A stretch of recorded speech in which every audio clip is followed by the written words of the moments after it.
my t-shirt. But anyway, I do wash my clothes over here. Welcome to Behind the Geeks. I'm not even going to bother talking about season or episode numbers now. Just welcome to Behind the Geeks, the show where we talk about all the craziness that goes on behind the scenes running an MSP, and we share all the lessons that we've learned along the way in our journeys. I am joined by the legendary Pete Matheson, Richard Tubb, and Scott Riley. The only one out of that mix that's legendary is Pete Matheson, because I didn't mention legendary in front of the other two. Sorry, guys. Maybe next time if I remember. And in tonight's conversation, we decided to talk about, can you manage an MSP team completely remotely? And now the answer is, of course you can. But tonight's conversation is to talk about some of the pros and cons and some of the tips and tricks that, because all of us here have done remote in some way, shape or form. Everyone in the world's done remote in some way, shape or form in the last couple of years. But now that we're kind of moving out of this whole pandemic and back into some sort of normalcy, and things are moving back to where they were before, people are obviously making decisions around not bringing a whole workforce back and having hybrid remote, so that some people are working from home and some people are at the office, and not keeping as bigger office space because of that. And so today we're just going to talk about that, how an MSP can benefit from working remotely, how they can do it better, and all the different things that we have probably learned on the way. In my MSP, we had an actual working from home policy that we ran for the last couple of years that allowed our members to, or not our members, I'm talking about the tech tribe there, our staff to work from home. So on this call here, there's three of us that actually work from home full time: Pete, myself, and Richard. We've been working from home full time for some time now. We all have teams. We're not in an MSP now, though. So Scott, I'm going to ask you first, because you've been probably the most recent person that's been forced into running your MSP remotely from home. How did you, before the pandemic hit, were you guys 100% in person in an office all together all the time, and then the pandemic hit and you had to kind of spread and jump out? Yes, and I guess a bit weird for us as well, because it was, remember what they're like, we're about 2.5 years old at best at the moment. So we would just into that journey. And so, I think we had first hire in, second hire on the way. And so we were working together in the office. It was great. And then the pandemic hit and we suddenly had to just separate, work from home. And then over that period, we were kind of back in and out, depending on the government. Let's be honest, depending on the weather. So we were in and out of the office. And then we hired, the next two people in, and we tried to keep building people in the office as much as possible. I struggled with it, if I'm honest. Right. I get it. I've built remote teams. I've managed teams up and down the country and even international teams. But in our little startup world, we're trying to build culture and we're trying to build relationships with new people. And yes, some people I've worked with before, but new people as well. And trying to, build that culture and build that relationship over Teams really wasn't good fun. It wasn't working very well. And you could tell the difference between when we were in the office together for the week and, just having those, laughs and jokes in between work, and when we were just working on a structured Teams call, either internally or with a client, and then back to working. And the time of just kind of that fun and interaction just wasn't there. And I feel like it really kind of strained the relationships for us as we were building that team. So much so that, I don't know when the government regulations finally relaxed, but we've, clearly invested in our own office now as well. So we were using some shared office space, and we went out of our way to get an interior designer to design on new office space for us so that it feels like a bit like home and a bit like working at the office, and kind of a blend of the two. So it's got this really nice, comfy breakout areas, this really nice, relaxed vibe to it. With kids' clothes thrown all over the floor. Yeah. That's definitely my house. That's the home the ironing board. Every time I put something down, someone moves it for me. So I'm just like, who's moved my stuff? Just because, that's the wife. The wife. My wife, even the kids call her the mover. Wherever you're married to the same lady as me. What's the? How did that work? But yeah, to answer your question, it was challenging, I think, for us to build the culture that we wanted and build those relationships, especially for new starters. Yeah, remotely. That was a challenge. Yeah. Richard, your MSP, when you were in it, did you have like that was, it's been many years since you sold that now, and remote probably wasn't as big a thing as it is now, because we still had dial-up modems probably when you sold your MSP. But did you have a remote component when you were running your MSP at all, even if it was a part-time thing in there where people did work from home, or were you always all in the office altogether? No, we had remote when we were avoiding the dinosaurs and stuff, because it was such a challenge back in the day when I ran an MSP. But yeah, we had remote, but not in the way we think of in modern remote teams. So we did a lot of outsourcing and delegating and collaboration with other MSPs, with other tech companies. And we actually took a stance that, you know, if we went into relationship, if we went into a partnership, say with a data cabling company, you know, we would treat them as part of our team. So whilst my MSP team were based in an office, we did have, you know, an extension of the team, cousins to the team sort of thing, who were all over the world in different parts of different locations. And we shared with them things like training and benefits, and we got together with them regularly. You know, as Scott was saying, the human interaction part is super, super important. We can't do all of this via Zoom. You just cannot, you know, and I'm going to talk about some tools that can make keeping together a remote team, you know, help them feel more connected. But there's no substitute really for getting together regularly, you know, to build the human interaction. But yeah, and answer to your question, Nigel, you know, whilst we had the MSP team in the office, we had partners and strategic alliance partners all over the place, and we treated them as part of our team. So I've got plenty to share in terms of like how you can keep remote workers involved. And of course, if we fast forward to today, while I'm not an MSP, I work from home, and everybody on my team is distributed remotely. So we've got people in South Africa, we've got people in Scotland, all over the UK. So we've got quite adept at managing those relationships remotely. What about you, Pete? When in your MSP, did you have any, like, this part of the main service delivery team, like the help desk? Was there any remote that happened? I was kind of very much on the opposite side of the scale, probably where most people were before the pandemic happened, and everyone was in the office most of the time. Like pretty much everyone was predominantly in the office, apart from if someone had something they wanted to concentrate on, or training they were going on, or studying. Then they'd be either at home or in the meeting room and just kind of locking themselves away to keep away any distractions. Mostly, very selfishly, it was me or my business partner that were going home because we could get away from the business and then focus on everything else that was going on. But yeah, I just found that, certainly from the very early days when it was me and like one guy that were doing help desk, and then it was slightly growing, and this is probably something we can discuss today about the whole, like, the in-person thing. You just overhear things that you don't overhear when you're all sat remotely. And just being able to catch those conversations going, oh, actually, no, I know something about that. Like, that's not how it works, or whatever it might be. It just helps out hugely to be able to, like, fix your customer communication rather than them saying the wrong thing or, like, not having the up-to-date information.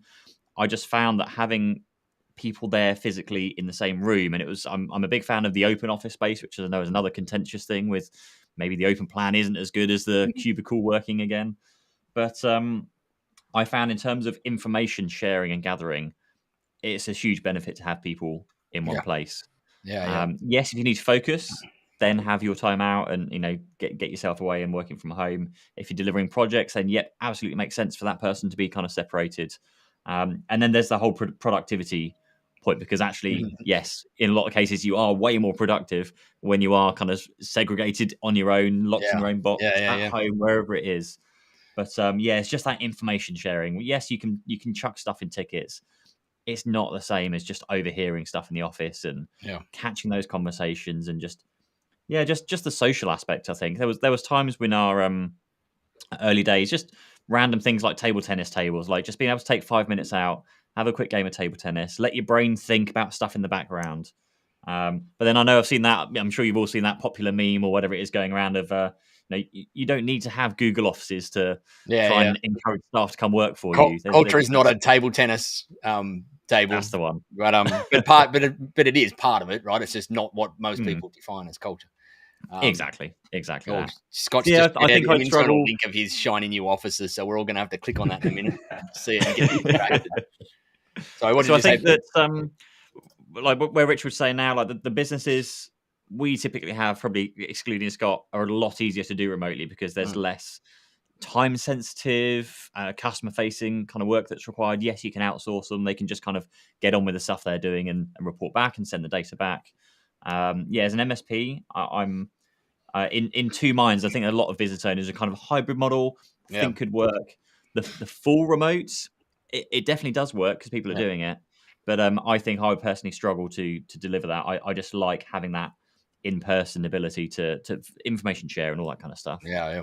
The old bullpen is a hard department to go and run outside of a physical space altogether. That's for sure. Yeah. I completely agree. In our MSP, and I sold mine in 2016, so well before the pandemic. But we had a pseudo working from home policy where the staff could use up to 2 days out of every 20 each month. So 2 days each month where they could just work from home. And because we were a VoIP system, they could just pick up their VoIP phone and take it home, and it would work through the 3CX tunneling thing, and they'd work from there. And it was often because our techs a lot of the time also worked on projects. We weren't big enough to have a separate project delivery team and a separate service engineering team. And so they would, if they were working on a project, they'd often go and take a day or two or whatever, doing all the documentation from home or doing some quoting from home and stuff like that, which allowed them to just have that quiet time without hearing all that other stuff that's going on and getting distracted. Because as you say, Pete, like it's easy to hear something and go, oh, hang on, by the way, but that's also a double-edged sword in that it also means that you do get distracted in there. So I think it's the good balance worked out well. Most of the time you do want to hear that stuff, but then sometimes you do want to get away from it as well and just get that dedicated time.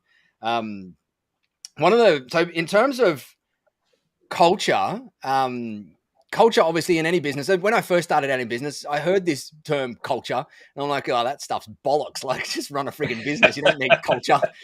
I never knew what it was. And then it took me a few years into my business to start to realize that culture is not only a big part of business, it is business. Like, it's the whole thing. You've got to go and build. If you don't have intentionally build and craft your company culture, it will be created for you, typically not what you want it to be.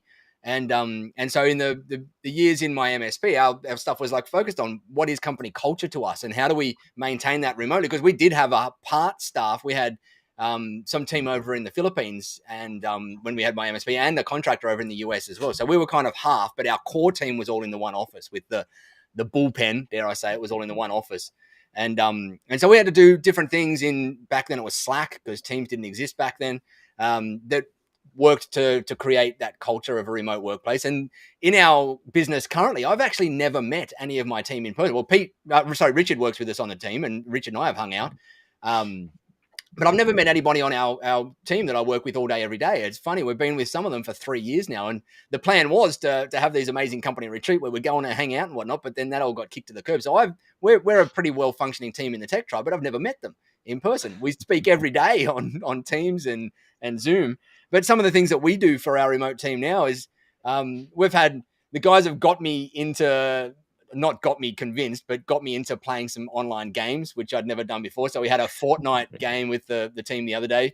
And I was horrendous at it because the last time I'd ever played a game was Quake way back in the 90s. But then one of the guys, Javier, has just organized this coming Monday. We're doing a full team group online escape room, which I think is going to be pretty cool just to get in there. And like, it's about an hour during the middle of the day. We get a bit of a break from jumping on work things and just diving in and doing that. Because it's the kind of thing that if we were a team in person, we would go out and do that stuff. In my MSP, we used to do the bowling and the dinners and the go-karts and all those kinds of things. And so there is a bunch of online stuff. If you are, or you're forced to do remote stuff, there is a bunch of things out there that you can do. But I'm with you, Pete, in that I just prefer in person, but circumstances for our business and the way it's set up means that it doesn't work for us. But I know that we would be more productive than what we are now because I've never been able to get to the same levels of productivity that we did with an in-person team in there. Can I throw some tools out here? Because obviously we've been doing the remote thing for quite some time. And by the way, whenever I asked for permission for that's basically saying, shut up, Nigel, I'm about to talk. Someone will have to mute me every time someone asks for permission on something. So one of the tools that we use within our team is called Geekbot. So it's available for Slack and it's available for Microsoft Teams. And it's basically an asynchronous stand-up meeting tool to enable, people to, because obviously if you've got people all over the world or distributed in different time zones, and even if they're not in different time zones, you've got people with different personal lives. you know, there's children, there's you know, all stuff goes on at home, isn't there? So if you're working remotely, sometimes you have to do meetings asynchronously. But what we use at Geekbot, and it's geekbot.com, you can go and check it out at. We use Geekbot for a weekly check-in meeting where we ask everybody, hey, how are you feeling? What are you working on? What did you enjoy working on last week? And what are you, do you see any challenges in the week ahead? And while that sounds really simple, we have found it really enables you to keep your finger on the pulse of what's going on.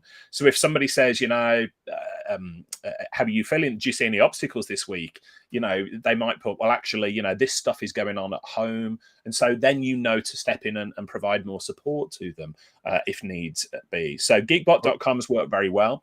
The other thing, and I should say, we have that go out automatically in Slack. We use Slack internally, but it works with Teams. That goes out every Monday morning at 10 o'clock. And so people can voluntarily participate. We found in our team, everybody participates. So it's a good way of getting the week started. And I know, Nigel, we do something very similar in the Tech Tribe, don't we, with the sort of the daily check-ins from that perspective. We do an end-of-day report, each of us inside the Tech Tribe, of what we did that day, what we're going to do tomorrow, and are we blocked anywhere. And it's just that's a typical flow for most stand-up meetings or a quick remote check-in if you're doing it. And it's asynchronous to us as well. It's at the end of the day. We do it, and we build that throughout the day. So I'll write mine out as I go and do stuff during the day, and then I just copy and paste it into a Teams channel at the end of the day. Yeah, and it's more so that the team, because we don't get to have that water cooler, like we're going to get to walk past each other and hear what people are saying and doing. It's the way to keep all of us up to date with what's happening in the rest of the business. And it takes us all about 2 minutes to read that each day, read each person's each day, but it gives us a really good overview of what is happening across everybody in the group and be able to do what Pete says virtually. Like when you hear something, you go, oh, that's not quite right. We get a chance to chime in on it. It's at a day cadence versus a 5-second cadence when you're sitting beside someone, but it's still better than nothing. Exactly. Yeah. One of the other regular things that we do is, and we don't use a tool for this per se, but we have something called Truth Tuesday. So Lara, who's our studio manager, she posts into our Team Tub channel on Slack and just says, hey, how's everybody feeling? And people can respond with an emoji, or they can respond with, you know, what's going on in their world or whatever. Lara will tell us what's going on in her world, and the rest of the team will respond. Now, the important thing here is, because you think, people are not going to get involved. But you know what it's like, you know, if you're at home, if you're disconnected from other people, sometimes you want other people to feel how you're, to recognize how you're feeling. So it can be as simple as just leaving a sad face emoji, as just like a little breadcrumb to say, actually, I could do with some interaction here. But people sometimes don't want to put their hands up and say, I'm feeling a bit down or I'm feeling a bit disconnected. Could you have a conversation with me? But putting a little sad face emoji or a tired emoji or whatever's going on in your world, you know, it's enough to just give a breadcrumb for another member of the team to jump in and say, hey, you know, what's going on? How can we help with things? So we use those tools. And I want to give a shout out to a tool. I've not used it yet. But Chris Day, who was the founder of IT Glue all those years ago, went on to sell the business. Chris's new venture is a product called Produce 8. So PRODUCE and the number 8.com. And that is built all around teamwork as well. I've not had a chance to look into it yet, but given, you know, Chris is such a genius with IT Glue, that's a product for MSPs that's probably worth keeping an eye on as well. So those are some tools out there that, you know, we're using, and some tools on the periphery that I think are really good. So the point is that Brian, the Dozel brothers, you know, the guys behind BrightGauge, that founded BrightGauge, Brian and Eric Dozel. What was the tool that because they did a similar tool in this space, remote employee engagement that plugs into Teams, I think it was. Microsoft Teams, wasn't it? And the name's I can't remember I can't remember it. Yeah. We'll we use Office Vibe for that. Right. Okay.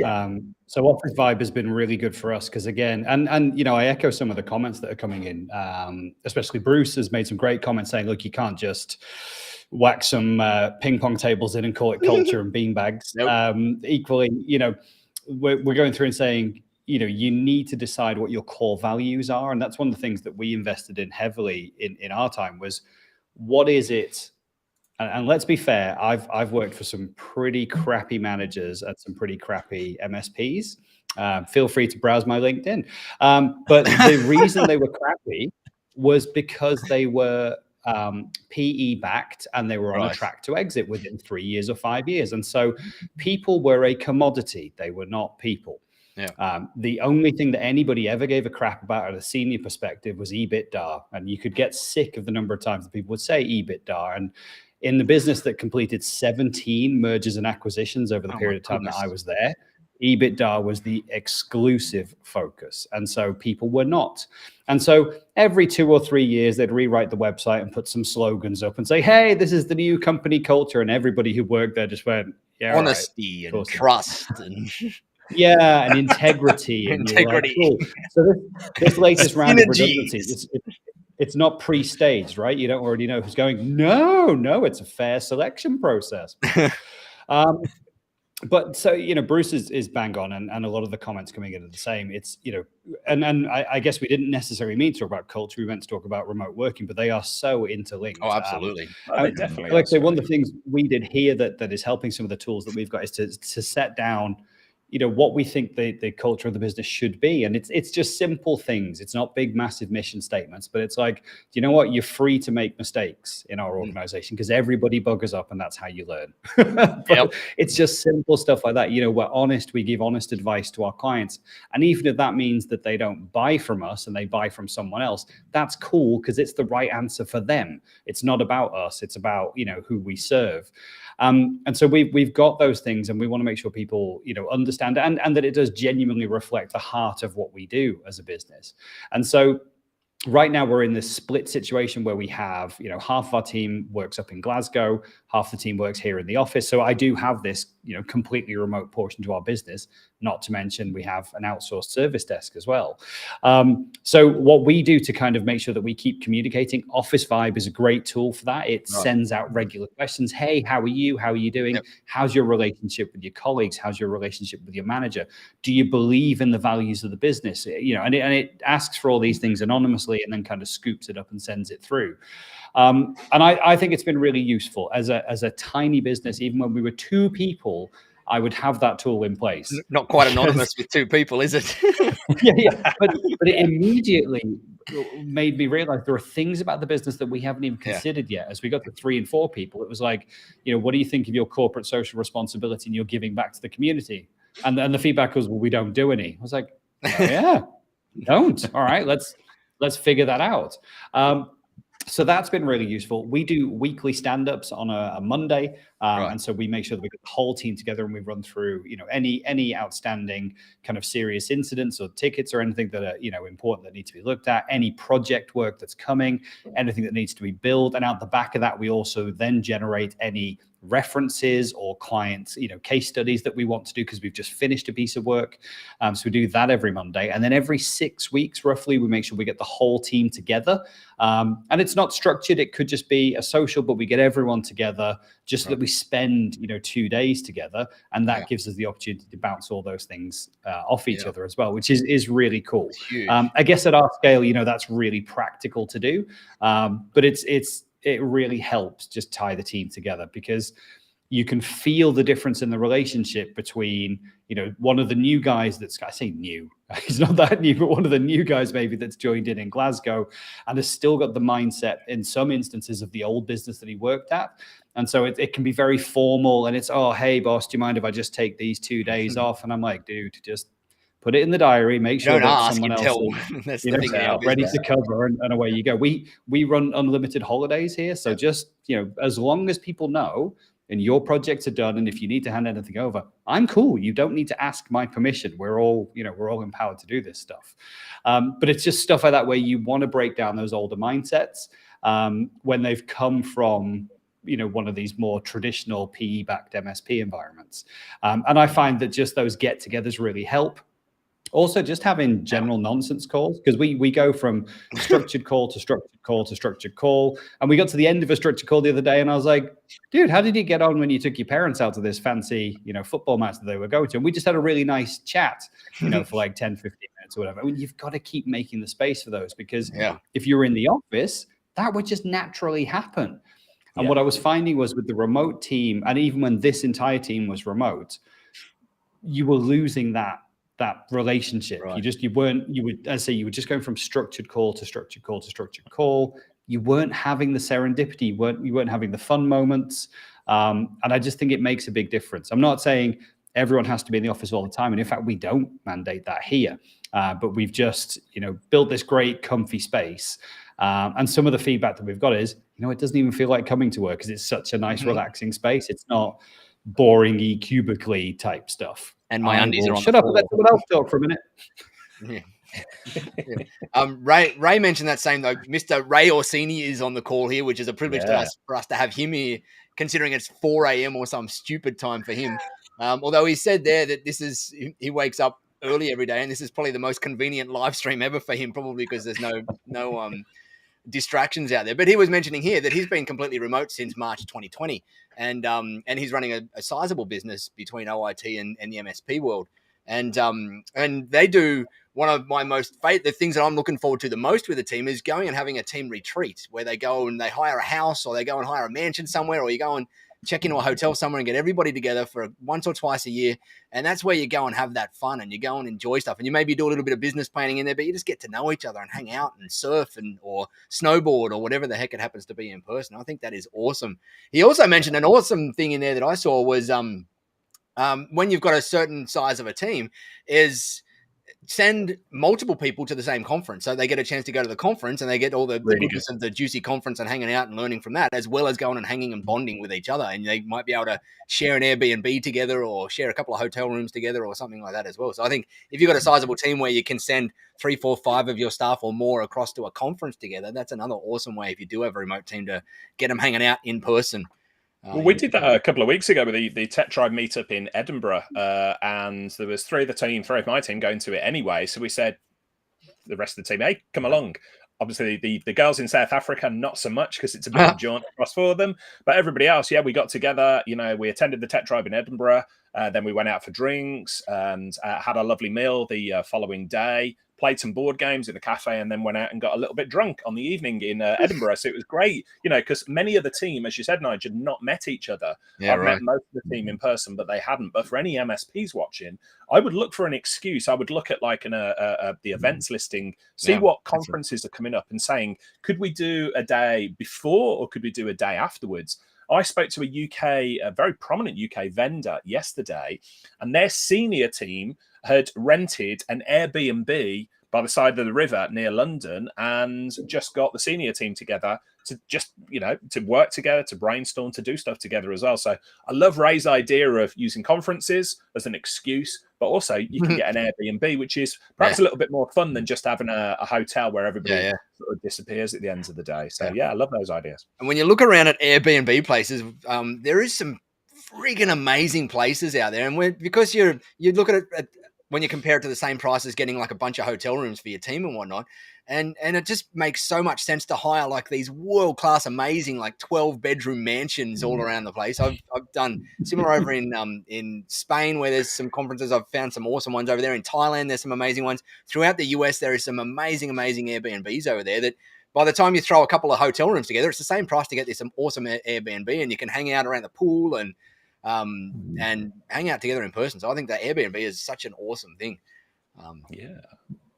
Let's talk a bit, I want to pick up on culture that we talked about earlier. So, I think there's been a lot of really good, valuable comments in the chat here about culture. Culture is not something you dictate to people. You say, hey, here's the culture. The culture is something that you craft, you get feedback on. And culture for me should be the answer to a question. If a difficult question comes up, you should be able to go to the culture, however it might be, and we've got ours sort of documented, and say, right, are we going to stick with what we decided the culture was, or are we, it should make a difficult decision a lot easier. So when you're working with a client who's perhaps not a good fit for you, or there's somebody in the team perhaps doesn't, fit in the way you would like them to. So for me, going to culture or a culture document is a great way to do that. The way we built it within our team, and again, we're not an MSP, but there's a lot to be learned from this. We actually sort of brainstormed in amongst the team a manifesto document. Right. It sounds very grand, but it's literally like a Google Doc that's thrown up there with a few different things. And some of I've got it in front of me here, the Team Tub Communication Manifesto. And it's basically how we communicate within TeamTub and the ways in which we do so. So it's one part of the culture here. So the golden rules for us is communicate more, communicate clearly, and think like a team. And back to the point that you asked earlier, Nigel, ask for forgiveness, not for permission. Be positive and encouraging. Seems really simple, doesn't it? But if you've got a remote team, sometimes they can defer to the boss or to whoever is up. If you're in an office, that's a quick tap on the shoulder. If you're getting all those taps on the shoulder as a remote team, it can become quite distracting with Slack or Teams notifications and all the time. So we built the culture into the team like, we trust you. You're really good at what you do. Ask for forgiveness, not for permission. So just go and do it. And if there's any feedback that we need to give you, we will give it to you afterwards. And we won't shout at you and say, you've made a complete pig's ear of that. We will say, that's good. And for next time, here's what we should do. And we've just found that makes things flow a whole lot quicker than constantly everybody checking in and saying, can I go ahead and do this? Just go ahead and do it. Ask for forgiveness, not permission. I think something that's been drilled into me over the years and something we've tried to implement in ours is the whole no blame culture.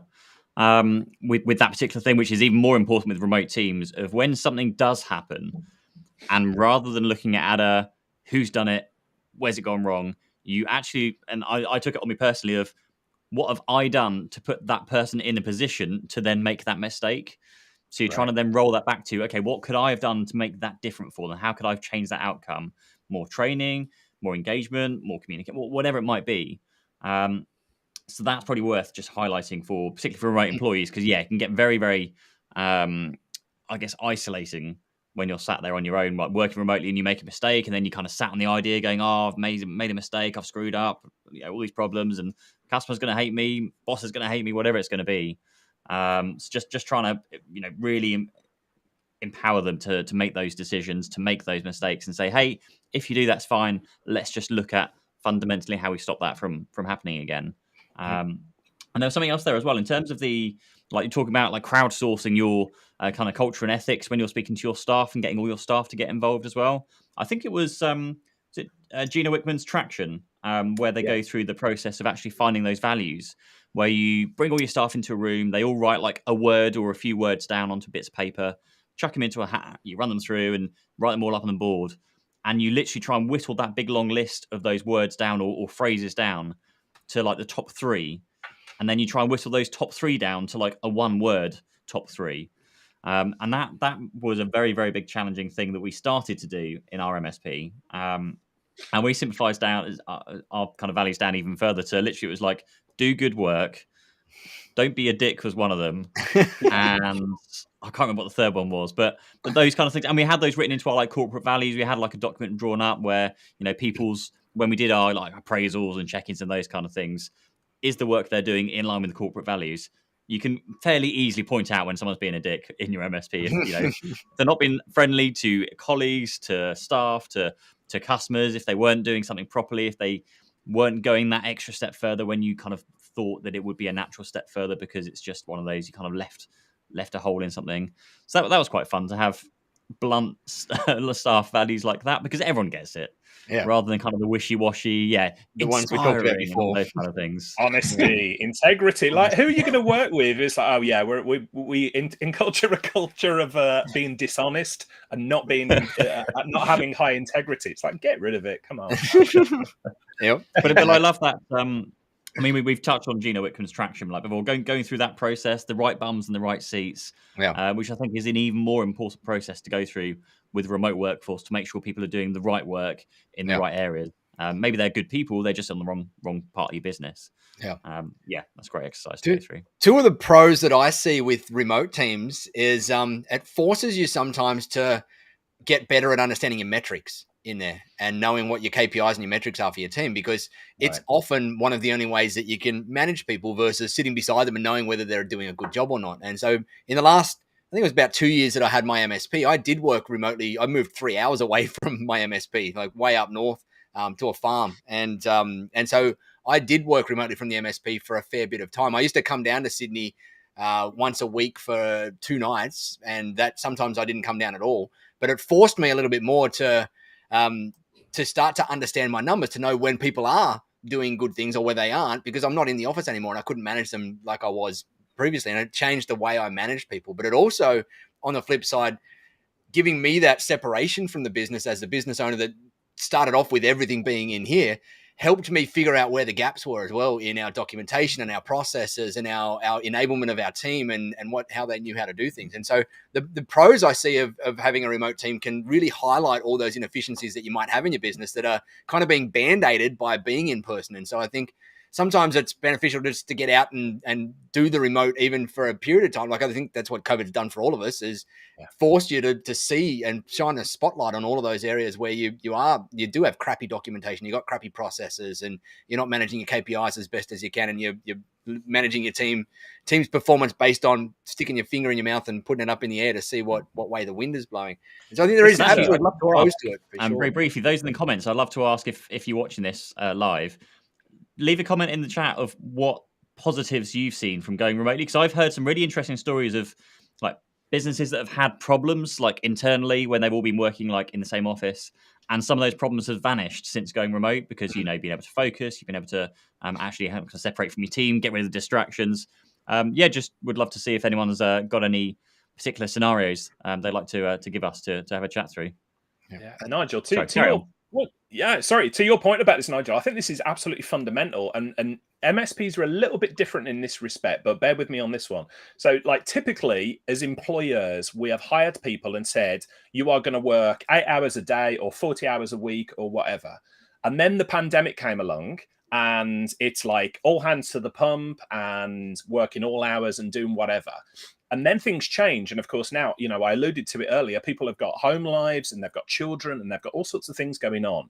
Now, it's an industrial revolution thing, isn't it? Where people say, right, we are going to pay you. And originally it was 7 days a week. And then some bright spark realized if you work 7 days a week, it's not as efficient as working 5 days a week. And I work a 4-day week now. And I would say I get just as much done in 4 days as faffing around and letting it expand to 5 days. But just me, I know I don't run an MSP. But the Tech Tribe Newcastle meetup, Northeast meetup on Tuesday, we were speaking specifically about hiring people based on results as opposed to based on time.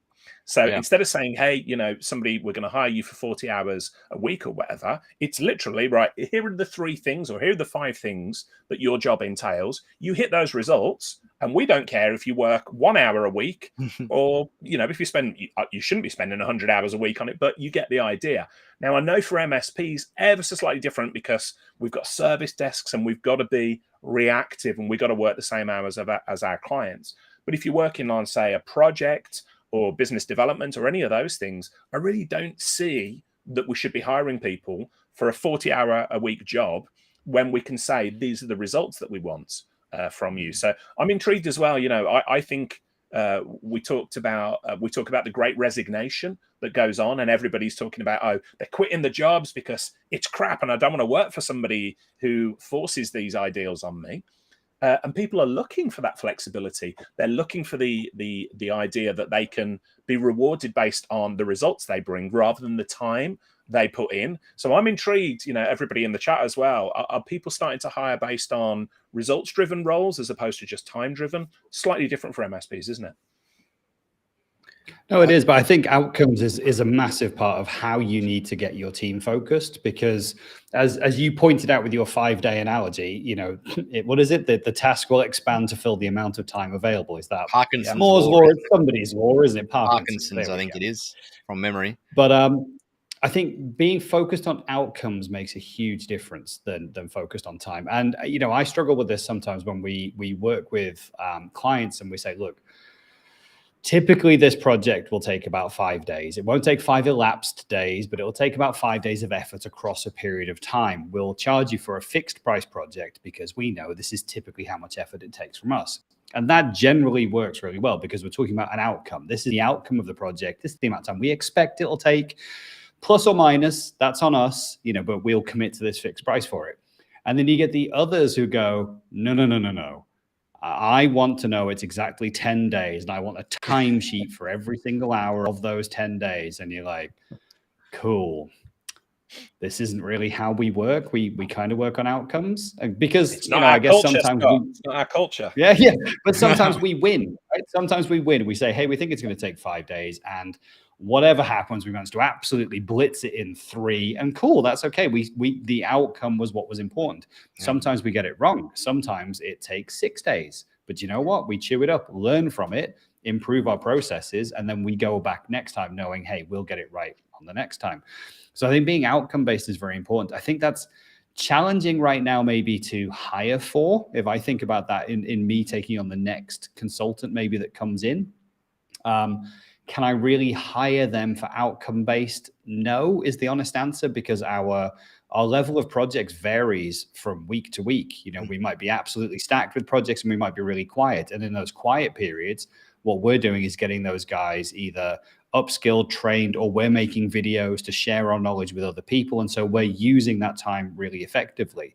So I think it would be challenging, maybe in a sales type role or something like that. Sales and marketing, it can work a whole lot better than a service desk. Service desk is one of the hardest in the world to try and have an outcome-based thing. But as Ray mentions there, it can be more about flexible schedules versus outcome-based when you're talking about the service desk there, especially with overlaps. If you've got you might have a team that starts at 8 and some that finish at 7 p.m. at night, so you've got that extended hours for your clients and whatnot. And that's where it can work a little bit more. And there was another point. We do total flexibility on start and end times every day. You know, we don't care when people come in and and start and finish. Because you don't have a help desk there either, do you? So it matters a little bit. No, we don't. So that makes life really easy from the consultant side. So help desk is its own thing. We know that has to run a certain amount of hours, and we know. You can, like you say, you can stagger start and end times to get that coverage. Everyone isn't working 7 till 7, for example. So as long as you've tiered in, the flow of that, it works really well. And I've done that when I've run service desk teams before. In here, we actually have a big kind of neon sign on the wall that is like the corporate logo. And at 5 o'clock, it goes off. And if you're still here, people are starting to ask what you're doing, because we just like, it's time to go, bud. It's 5. Although the contract says 9 to 5:30, Monday to Friday. Like at best, people might be here at 5:05 because we get everything we want done, and we GTFO is the nice way of saying it, I guess. But Ray made a really good point earlier as well, I think, which is something you were talking about, Nigel, in that actually going to remote only challenges you to have everything documented and get your processes in place. But also it now gives you an opportunity, to Richard's point, I think as well, of not just looking in your local vicinity for skills when you do that next hire. Because why wouldn't you, now that you've got this remote capability and you've got your processes in place and your systems in place, why wouldn't you start to bring in people from other geographies? Whether they're just, and now we can genuinely say we're starting to hire the best person for the role, not the best person within 5 miles of my office, right? We're saying best person for the role. They might not even be in country, but they might be in a similar time zone, and it just works because they're the best person for the role. And I think that can make a huge difference. And the whole pandemic thing, I mean, we've outsourced a lot of our things anyway. And I guess, the more I think about it, we do have quite a more expanded remote team. But now you've really got this opportunity to bring in the skills wherever they are. And I love that. We've covered that on previous shows, but just bringing in the right skills to do those. And it could be part-time and then moving into a full-time role as you need it. But I think it's really exciting. Right. What have we missed in this topic? We've got 15 minutes to go. We've kind of morphed from remote across the culture because it's really kind of the remote stuff. Everybody's been forced into it for so damn long now, but we're kind of realizing the real underlying things that are important to it. And that's what we've been talking about. What side topics can we bounce into here that maybe people are mentioning in the comments? Mental health has been really important. We've covered this whole idea of people feeling isolated and feeling alone. Some of the feedback that we had, in the team was, look, I'm struggling to separate home and work because I don't have an office space at home. And so my bedroom is my office and my office is my bedroom. And that meant that, if they weren't getting things finished, they were feeling, under more pressure to stay longer, work longer, do longer. And we're like, well, let's have a conversation because that isn't the heart of what we want. But also, like, if even just because they mean to do well and they mean to do more, they just kind of sit down, relax, then glance across and there's the laptop. and they start thinking about work, and it becomes hard to separate the two. And so we had to work really hard to keep, communicating and keep asking, as we've talked about, and checking in with people to make sure that people aren't feeling under that pressure. I know my wife works for a very large insurance company, and she is part-time. She works 4 days out of 5 each week. But I would find her at 9 o'clock and 10 o'clock at night, sitting in the office, beavering away on the laptop. And I'm just like, what are you doing? She's like, oh, but it's got to get done. It's month end. And I'm like, I don't mean to be rude, but you don't even get paid for this. By the time we add up all the hours that you're doing, you're not getting any overtime. You're not getting paid for it. And the more that you do that, and I've seen this in MSP world so many times, people who don't claim overtime, they just do the extra hours because they want to be good. Well, if you're in a PE-backed MSP, let me tell you, they're rubbing their hands together because that means that they don't need to pay overtime, and you're doing all this extra work, which means they don't need to hire the next person. And the only person that's losing out on that is you, because you're the one that's got stressed and the pressure, and those people. You'll see them like, oh my God, I've got so much stuff to do today. Can I help? No, it can only be me. And they've put themselves in that situation because hand on heart, they want to be great. They want to help, and they kind of want to be seen as the go-to person. They like that people depend on them. But ultimately, it's really stressful. And I think if you get those kind of mentalities in remote, it's even harder for you to see the signs. And so everything that we've talked about today in terms of like office vibe and check-in and weekly stand-ups and Truth Tuesdays, these are all really important because at the end of the day, it's our people that make our business. Yes, the customers are important, but in our priority of things, our people are first, then it's the customers.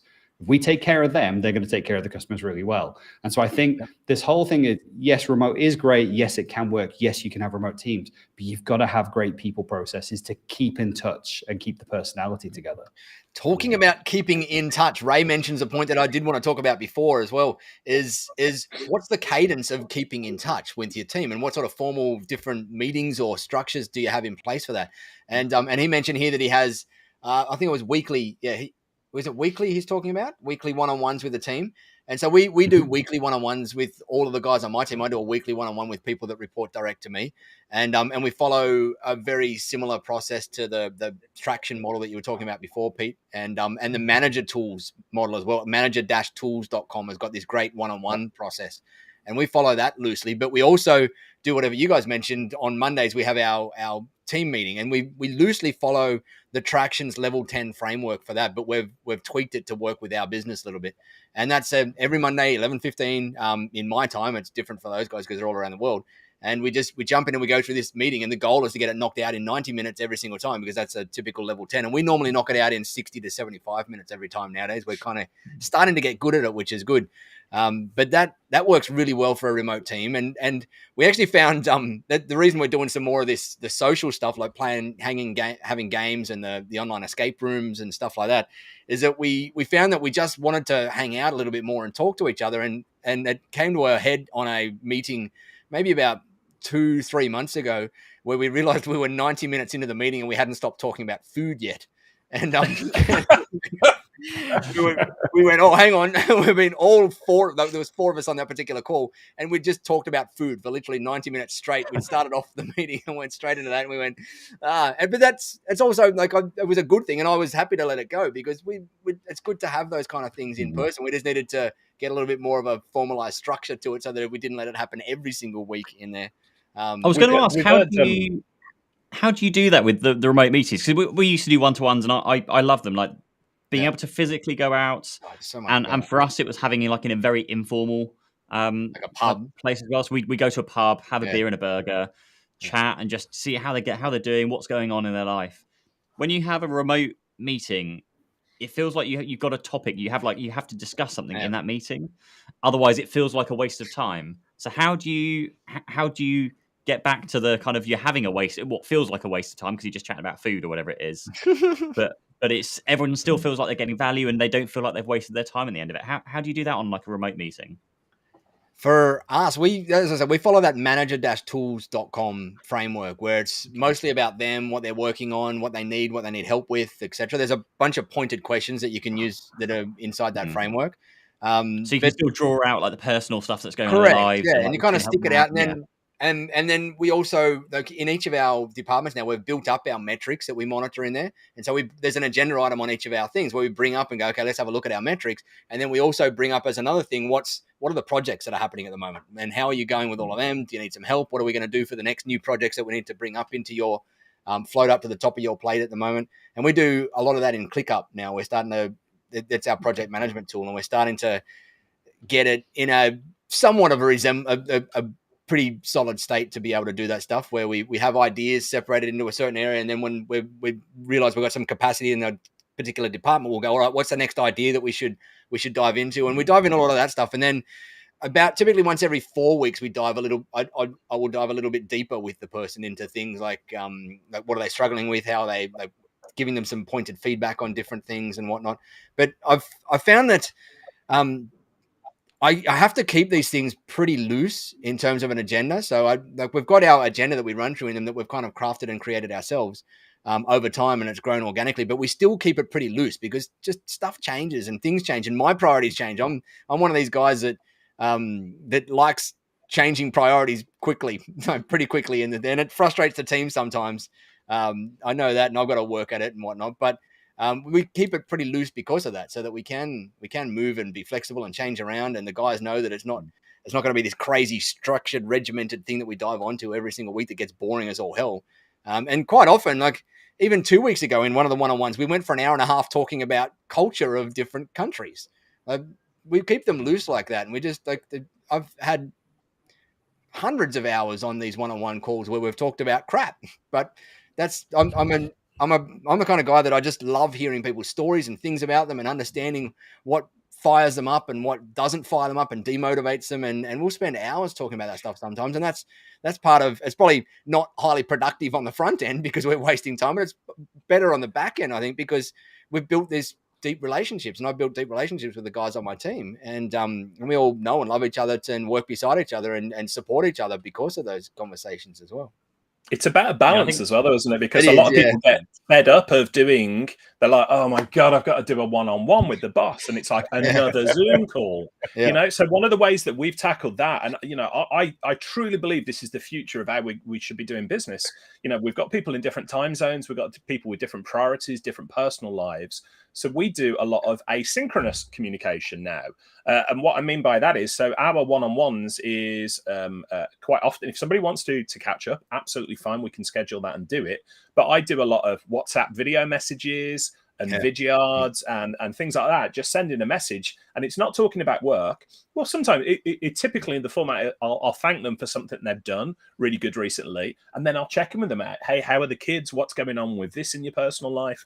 And so on and so forth. But instead of the need for them to be there and to talk about something that they might find a little bit awkward to talk about, you know, it's asynchronous. So they can drop a text message, or they can do an audio message back, or they can do a video message back if they choose to.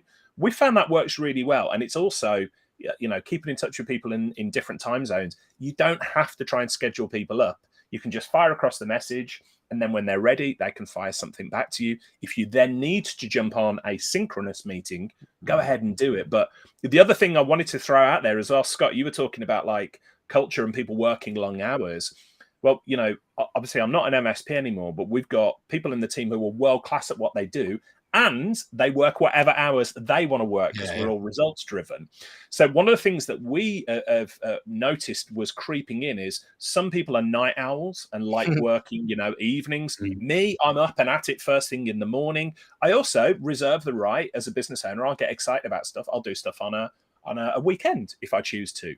But what that can do can give the onus to other people, or give the impression to other people that they've got to respond and work those same hours. And that's not the case at all. So one of the biggest tools that we've helped people to embrace is scheduling messages. So in Slack, in email, you can schedule a message. So you can be working on a Saturday morning, and you've got to ask a question of, say, Nigel, but you're not going to fire an email to him right then, because Nigel might be naughty and he might have his phone and it might ping, and then Nigel gets drawn into the work. So it's much better if you schedule the message to go out on, say, a Monday morning or a Monday afternoon, whenever Nigel's going to be, you know, his peak working hours. And then it just sort of dissipates this culture of always on, always contactable, which is not healthy at all.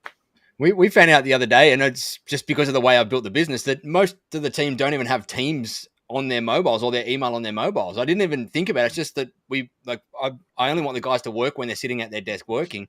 And the other day we had some problems, some outages, and they couldn't let me know because they didn't have any other way to contact me other than Teams, which wasn't on their mobiles. And it took me years I didn't even know that for years. Yeah. And I think it's kind of the culture that I've built as well in here, is that like when you work, let's all work hard and work properly. But when you're not working, turn off completely. Like the business is not owning you anywhere else outside of it. And I think the team, like our team, really appreciate that. But they go the extra level because of it, because they know that they're not required to be on all the time. And I used to do like you, Richard, in my MSP, in that that I would I would work weekends because I loved it, and I'd do all sorts of crazy stuff on weekends at late at night or whatever. But I would use that delay delivery in Outlook all the time, like all the time before I sent things. That was before Slack came around and everything was instantaneous then, but it was always delaying. But Slack has got a scheduled messaging. I'm sure it does. Yeah. As well. The other one I want is WhatsApp. We've bullied you, haven't we, Nigel, into using WhatsApp a lot more now? Oh yeah, got it on my phone. Look how excited! I even have notifications turned on it now. But I want scheduled messages in WhatsApp, because quite often I'll think of something and it'll be like, oh, I'll just drop a quick WhatsApp, but I don't want to disturb the other person. So I'd love to be able to schedule WhatsApp messages. But Slack have got it, and they're all getting there. They realise we've got to, because the world is asynchronous now. And people have got into the habit of having the phones by the bed, and it's like really bad habits. Scott, stop it. Help them out. I'd love to know how many business owners have done that as well, because I know, like going through that discussion, agree with everything. Just wish clients would do the same thing. Because clients don't delay their messages, do they? They send them straight away at 10 o'clock at night. But if you've got your phone switched off, Pete, then you're not going to see the message. So quite a while ago, I went through the phase where I turned off push email delivery. So I actually have to go into the app for it to pull down the email. So I'm choosing when to actually kind of deal with things rather than getting forcibly pushed on. I use a tool called App Block. Android, you can get similar for iOS. And I have literally, so if you try to WhatsApp me or email me, well, I don't do email on the phone whatsoever, but any of those type of communications before 9 o'clock in the morning, I won't get it. And if I try to go in it, it comes up, Richard, get on with something more nourishing instead. So, you can use technology to help yourself from doing these things. Scott, can you kindly ask Microsoft to roll out a schedule feature for chat messages inside Teams, please? Yes, I'll get straight onto my contacts. Thank you. Yeah. I'll have it so that when you try and send it, the guy from Jurassic Park pops up, Dennis Nedry, goes, That's exactly the reference I was going for just then, Scott. Yeah, I got it. I got it, man. That message and ask him. I love that. I get like inspired at like 5 a.m. sometimes when I see something, because it's my little browsing time and peaceful time, and I'm like, oh, that's really interesting. And then even if it like scheduled send, oh my goodness, scheduled send in Outlook works really well. But sometimes if I'm just sat on the mobile, what I will do is just email it to myself. Yeah, I've done the same. It seems done, but then I'll get in the office and I'll open up my mailbox. And I'm like, oh yeah, that was the thing I wanted to send to Ben. That looks really cool. It's just a nice way to remind, because I think it's really exciting, but no one else is excited at 5 a.m. And they're like, they'll wake up and open their eyes and look at the phone. Oh God, what's he emailing about now? But then I also get to like tell them about it in context as well. So I do a lot of emailing to myself, which I think is really cool. But yeah, I'd love scheduled send in Teams. So I'll speak to the developers. Send Satya a WhatsApp message. See if he's got his notifications turned on. I guess emailing yourself, that's the old equivalent of leaving a voicemail for yourself. I don't know if anyone else. Yeah. When you get home, remember this. I used to have this awesome app on my phone. I haven't, but since I got the new phone, I don't have it. I can't remember the name of it, but you used to just press a button and record a message. Brain toss. Is that what you? What was that? I use Brain Toss for Brain Toss. That's the name of it. Yeah. And it would then go and transcribe the message that you talk out and email it to you. So when you get in there, you got whatever the message was emailed and transcribed to you. So you don't have to sit there and type out a message to yourself or type out thoughts to yourself. It was awesome. Brain Toss. Want that? Crazy name. Good piece of software. But anyway, time to wrap up. We're already 1 minute past. We've been going for a while. There's been an absolute awesome bunch of messages going on in the chat, and Ray has been dropping value bomb after value bomb after value bomb in there. So thank you, Ray, for joining in. And thank you, everybody else, for joining in there. What's this? Bruce is saying he wishes he could like messages in the YouTube chat. Agreed. I wish we could as well. But anyway, time to wrap up. We've got to figure out some sort of topic for next week, which we will come up with after this call. If anybody has got any requests of a topic that they'd like us to dive into and pick apart and talk about our experiences with, throw it in the chat box now as we're wrapping up so that we've got some ideas. Otherwise, we will come up with something. We'll ask Scott what he's challenged with in his MSP at the moment, and we'll dive into that one. But thank you, everybody, for being on the call. I'm going to hand over. Pete, you've got your awesome buddy wrap-up thing that you run through in here. Thank you so much, guys. Yep, definitely leave a comment in the comments down below or wherever you are watching this to let us know what your challenges are. That'd be really interesting for the next one. Thank you. Make sure you like the video, of course, down that side for the I think it's down that side for the like button, that side for subscribe, something along those lines. So subscribe to YouTube if you're not already watching on YouTube. We're trying to kind of push it all over to the YouTube side of things. Follow us or subscribe on the various podcast platforms for an audio version where you don't get to see our pretty faces. And we will be here again, same time, same place next week on Thursday, morning or evening. Is it Thursday for you, Nigel, or is it Friday? I don't really know. I don't really know either. Thursday, I never track my days now. Yeah. Today is Thursday. Yeah, it's Thursday evening for me. And so on Thursday. So we're back on Thursday. Yeah, but thanks everyone for watching, and catch you with you all next time. Sounds good. Bye for now. And thanks for the nice comments, Neil. Glad that you're enjoying the courses inside the tribe. That's all from us. Bye for now. Oh, hang on. M&A. We got one in there on M&A. Ooh, I like that topic. I was going to mention M&A after this chat. So okay, let's talk. I love talking about the M&A game. Next week is talking about M&A. There you go. Topic has been set. We'll figure it out now. See you all then. Ta-da.